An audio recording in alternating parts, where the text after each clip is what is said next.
Welcome back to Natural Ghana Girl. I know, weird. It's weird because I'm going to be doing the interviewing today. Normally you guys watch Dela do interviews and podcasts, but today we switching it up. So I'm going to be asking Dela some questions. Yeah. I guess it's good to have someone else do an interview for you because the things that you want to bring out yourself, I know. it'd be a little bit It'd be weird for me to say it myself, right? Right?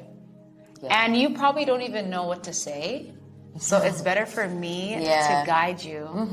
So you need me. That's what friends are for. If you guys know that song. So Wagwan. Yeah. So Yes, what? you take the lead. You tell me. I'll answer your questions. Okay, so a lot has changed in Dela's life. Obviously, you guys are aware of some big life changes that she's currently going through. Yep. And, it's kind of like the phoenix. Do you know what the phoenix is, right? Yeah. That bird that turns to like, ashes, but then he rises from the ashes again, right? So it's like sometimes things die, and then other things are rebirthed, Absolutely.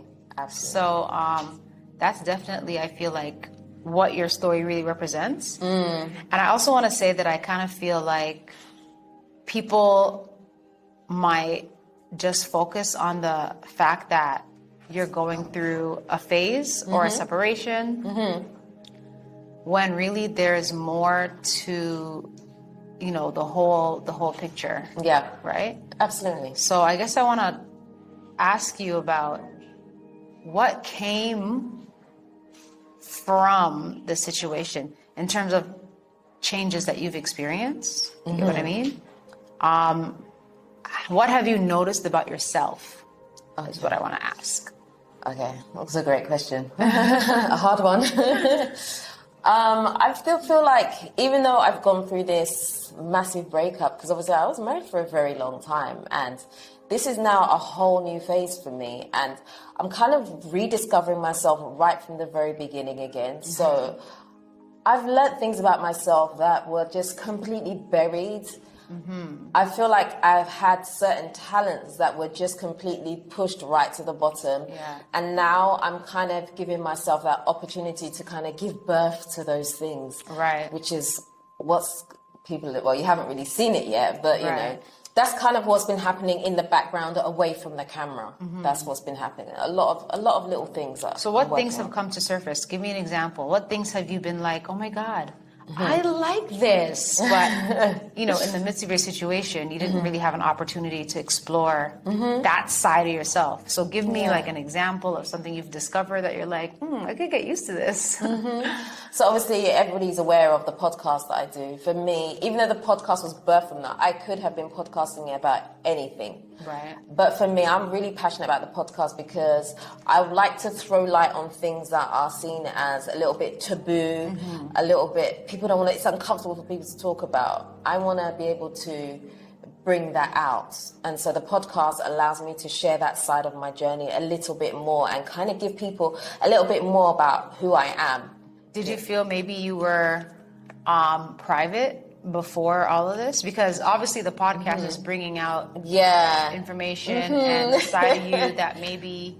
So, do you think you were more private before? Absolutely, definitely. I would say that. I'm definitely much more outspoken now. I feel like I'm more open to sharing things, whereas before I was a lot more private. I didn't want to say certain things. And there's reason for that. I mean, even now still I have to hold back. It's not everything I can say 100% freely. I still have to hold back a bit. But I feel like I'm definitely open. I've definitely seen a side of myself that I have not seen before. I feel like there's a confidence in me that's kind of risen up. And because of that, I've been able to explore other opportunities in my life, which I probably wouldn't have done before. I've been almost backed into a corner, and now I'm like, I have to come out fighting. So I have to, my creative brain is switched on almost. So I'm looking at all these things that I can now do with my two hands. Wow. Okay. And how does family play into this new side of you? Like I'm not talking about your kids. That's a different, dynamic. So like your immediate family, like your parents or your brothers and your sister. Oh, you only have brothers, right? Your brothers, your close side. Yeah. Are they ready for this Dela that's like not attached to anyone? It's just about you. Like, are they ready for that girl, or do they like her? I feel like they've had hints of her in the past before I was married. So I wouldn't say I'm a rebel. I wouldn't like to use that word, but I've definitely been a little bit against the grain. So like I moved out of home when I was 18. That's very taboo in the African household. Like, where are you going? Type thing. So it's always been there, but I feel like now it's presented itself a lot stronger because now, like, you can tell me, if I'm doing something, you can tell me your opinion, but it doesn't mean I'm going to accept what you're saying. I'm still going to do what I want to do because I believe it's for the best. And so I'm definitely a lot stronger in my opinions now. You can't necessarily sway me from what I want to do because I believe it's right for me. As I've seen, as time has gone on, consequences are going to belong to me alone anyway. So whether you input and say something that you think I should be doing, ultimately it's going to fall back on me anyway. So they're definitely seeing a bit more of that person that I've suppressed for a while. Right. Which is the real me. Does it make them uncomfortable? Does it kind of say, oh my gosh, Dela, I don't know? Maybe a little bit, but I think while I was married, I definitely hid a lot of myself away. So probably they haven't seen me for a long time in that sense. Yeah. So you just have to get back to, it's almost like they're missing a part of my life. So the part before I was married, then when I was married, there was nothing to see, basically. And then afterwards, now, I'm back to the old first me, Dela. the first me, yeah. Wow. And so now you're seeing me at a more mature age. So you're seeing maybe stronger opinions, more about what I want to do for myself. Right. And that's definitely such a big thing because your definition or what defined you for so many years was married with kids. Yeah. You hadn't, from what you expressed, you had no other interests that really were, honestly, selfish. You didn't have any selfish interests. Yeah. They were about someone else and about, Absolutely. Like, this is a whole new me. Like, when I say I've had to rediscover myself, I take that not lightly at all. Like, it's complete rediscovery. I literally, as you said, I was just a wife and a mother. Yeah. There was no Dela. Literally, wake up in the morning, sort out the children, homeschool, clean up, cook, all of that. There was no me. I did not know who I was. So when my breakup happened, I was just so dumbfounded. I was just like, so what am I supposed to do now? Right. Who am I even? That was really hard for me, actually. I think that's the thing that shook me the most out of everything. Just having to know who I am and being confident in that person again, because I really had no idea who I was. And that happens a lot in relationships. I mean, you got married pretty young. I did, 24. Yeah. I know people say that's not young, but for me, I feel like I was too young. Right. I was way too young. Right. Like, I had no business putting on a dress. Yeah. So did you feel like you kind of gave up on pursuing Dela, like pursuing her when you got married? Because you're like, okay, forget about her. It's about this thing. Yeah, I was willing to put everybody before anything to do with myself. I was always going to be last. Yeah. Every time, whether it came to food, what's left in the pot, I was always going to be last, no matter what. And I was cool with it because I thought that I was in this for the long haul, and so that's just how it is. I was definitely that dutiful wife. Okay, so now that you are not in that situation anymore, do you feel like there's still like a lingering guilt about being selfish with your, with yourself and what you want? Do you feel like a little bit bad, like, oh my gosh? No, I'm actually really excited. Okay. I'm really excited. I'm just really excited about the future and all the things that I can do, all the things that I don't have to necessarily almost report to somebody else. I can just do them. Like, I can wake up today and say, I'm going to go do that. Yeah. Do you know? And like, there's no, like, obviously my children are still there and they will always be there, but I can do things that are for me. And no one's going to ask you anything about it. Yeah. And you don't have to feel guilty about that whole pressure has just been lifted off me. I feel so light. That's the best way I could, I feel so light. Yeah. Aw, Dela. And so, yeah, I guess you're on a mission to kind of share that with people. Absolutely, so that yeah. people understand that if they are in a situation that they It's not shouldn't the forget end. about themselves. That's the biggest Right? mistake that I made. Yeah. I lost myself along the way for Yeah. a very long time. Yeah. And that was the hardest thing. So definitely don't lose yourself. There's nothing wrong with marriage. I'm not against marriage. I'm not against long relationships. I'm not against any of that. I still believe in love and all the rest of it. But I just don't want someone to lose themselves completely, because anything can happen. And if you're not in a position to be able to handle yourself at that point, you're going to find that you're either going to be stuck in that relationship or you're going to have nothing. And that happens to women a lot. And when women are in a marriage or a relationship, women actually put themselves last, you know? They Naturally, yeah. they're running around with the kids, taking care of the household, they do put themselves last. So it's not uncommon. It's very natural, because women are actually caregivers by nature, right? Yeah. So it's in your blood to take care of everyone else and not take care of you. Yep. Right? So you have to make sure you're on top of it. I mean, if you have an amazing partner or husband or whatever that will remind you to take care of you, that's great. But you know, some guys are not so in tune. Not that they don't care about you, but some guys are not that some men can be just men, right? Absolutely. So they might not have that intuition to say, oh my God, did you do this? Did you do that? You know? So I think, that's the message that you're really trying to send across, right? Of course. Like, spend some time on yourself. Really, self-care is really important. So having said that, you are working on a self-care package. So I want to talk about it and all the things that are in there and what they represent, what they mean, and kind of how you came up with the concept and what it is you want to share with people.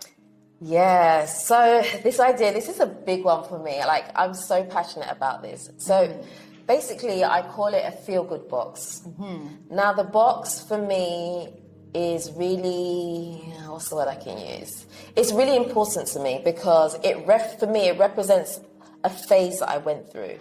So everything that's in this feel-good box made me feel good and made me feel better about my situation, because I went through a hell that I've never experienced before. Right. And everything that I've put inside this box is almost a little part of me. Right. Everything that I've put inside this box has meaning.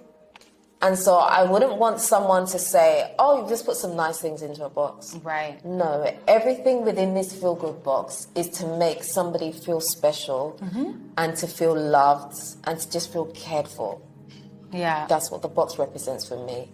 And so I can explain all the things that are in there. Like, it's all done by me, handmade. I mean, I'm so proud of the box. In her kitchen, literally at her house. I'm so attached to the box. Like, I'm even smiling because I'm just so proud of how the whole thing came together. Right. So it was birthed from a place of pain, and it became a thing of pride for me. Yeah. But I just want to be able to share with everybody else. Okay, so tell us what's in the box. Okay.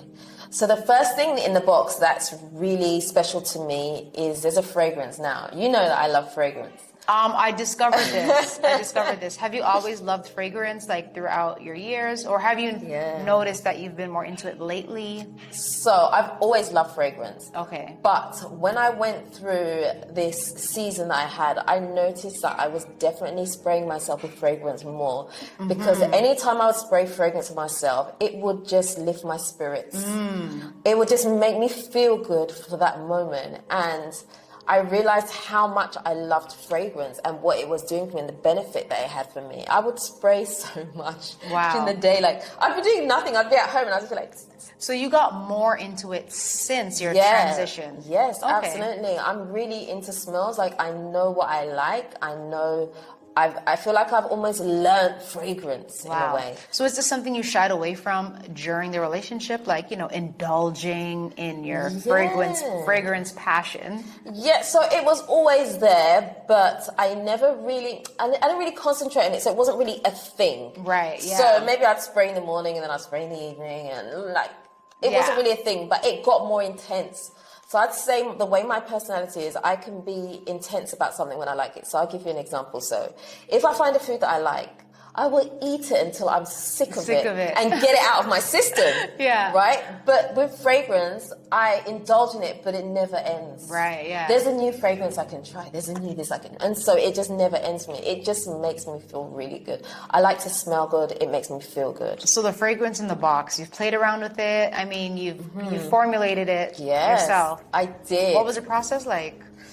So actually, it was really exciting for me thinking about making a fragrance that meant a lot to me. So I have the base note of the fragrance is kind of like vanilla-y. Okay. I like vanilla because it's like a feel-good fragrance. It's kind of sweet, but it's soft. And delicious. Yes, exactly. So when you spray something with a vanilla base on yourself, it just uplifts your spirit. And that's exactly what I wanted to do. So for me, having a hint of vanilla in the fragrance was going to be important because I want whoever sprays that to feel good about themselves. So obviously I'm not going to tell you exactly what's in there because you know, it has to keep some secret. But it's definitely a signature fragrance for me. I want anybody to spray it and just feel good for that moment. Yeah. You know, and when people smell you, I want people to say, "Ooh, what's that you're you wearing?" Smell good. You smell good. Yeah, and I made that. And you also have these cards. Yeah. So tell us about these cards. So I'm actually calling them encouragement seeds. Okay. Because every card has been written by me. It's a piece so of me. these aren't cards you just bought from like Hallmark No. or from China or from somewhere. No. With the nice things on it. Absolutely not. So it's a pack of cards. In fact, there's 31 of them. And every card has a saying on it that's from me to you. So I wanted anybody that reads the card to feel special, and I want them to know that they're not on their own. If you're going through something like me, or even if your situation is different but you're going through something, I just want you to feel good about your situation. So, and even if you're not going through anything. Yeah, just ready to pick it up and just feel encouraged. So they are encouragement seeds. And the reason I call them seeds is because every time you pick up a card and you read it, it's a seed that's implanted in you and it will grow and you'll get stronger. You'll believe. The more you read, you believe. And so I personally wrote every single card myself. Some of the things are things that I went through, things that I felt about myself, but I wanted to turn around and be able to give as a gift to someone else to encourage them. So beautiful. You also have a tea here. I do, because obviously, you know, feeling good on the outside is nice, but you also want to feel good on the inside too, right? You want to feel relaxed. You want to just get rid of the anxiety and the stress and all of that. So the tea is exactly what that will do. It's like a relaxation type tea blend. Exactly. So and I've actually called it me time tea. Perfect. Because it's time that, you know, once you put the children to bed or you just have a moment for yourself, just get yourself a cup of tea, just sit down and just collect your thoughts and just relax. That's what I want the tea to do for you. Okay, and you also have the shea body butter? Yes, I do. So for the longest time, I've actually been making cream at home. So I used to just make it in my kitchen and I would just, obviously, again, play with fragrance. So I would just mix things up in the kitchen. And I remember some people said to me, I would love to buy it if you were to ever make it. And I was like, yeah. But it was never a thing where I thought, oh, I'm going to make creams and kind of sell. Was that like a lack of confidence at that time in your life? I think so. I definitely wasn't bold enough to be able to say, I'm selling this product. I wasn't ready for that.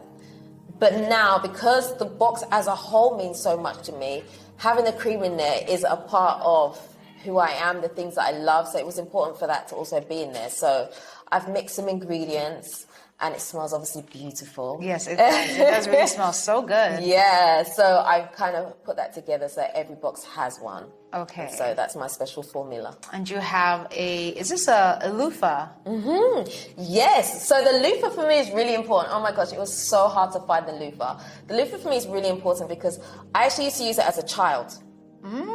Yeah, and so I'm going all the way back to my childhood, and I remember using this sponge and having a bucket bath outside when I was whenever I came to Ghana, I'd have a bucket bath, and the water would be cold, and I remember getting this loofah and just with the soap and just scrubbing myself down with this loofah, and so wanting to put the loofah into the box was just important for me. I just wanted to just for those of you that know what a loofah is, just to put it in there and just take you back to your childhood when things are good. Because for most of us, you know, childhood is when we had our better days. It was when we had no issues. We didn't have to do adulting.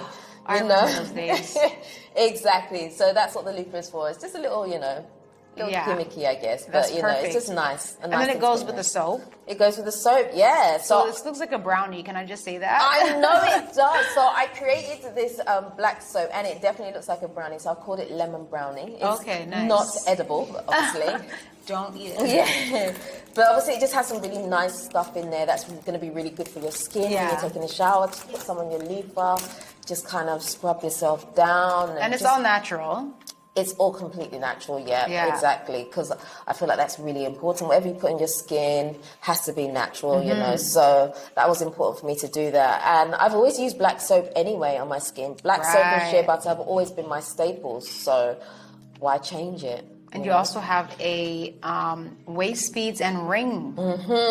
Yeah. So waist beads has always been a love for me because the waist beads just represent for me femininity, feeling good about yourself, feeling sexual, you know, and just gives you a sense of empowerment too. And it's Ghanaian, right? Yes, they're Ghanaian. Yes, exactly. So, in fact, someone said to me, because I used to wear waist beads, and I had these waist beads on for ages. And they're like, well, now that you're separated, you should change your waist beads.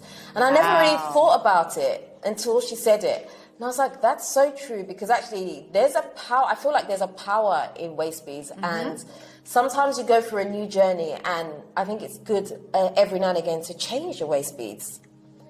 Do you know what I mean? Yeah, so if you've gone through a period of something really bad happening to you, or just a really dark space, change your waist beads and just feel good about yourself again. New set. Yeah, a new set. And so that's why I wanted it to be in there. And there's also a ring. There is a ring. African continent ring. Exactly, there is. So, you know, I love rings, okay?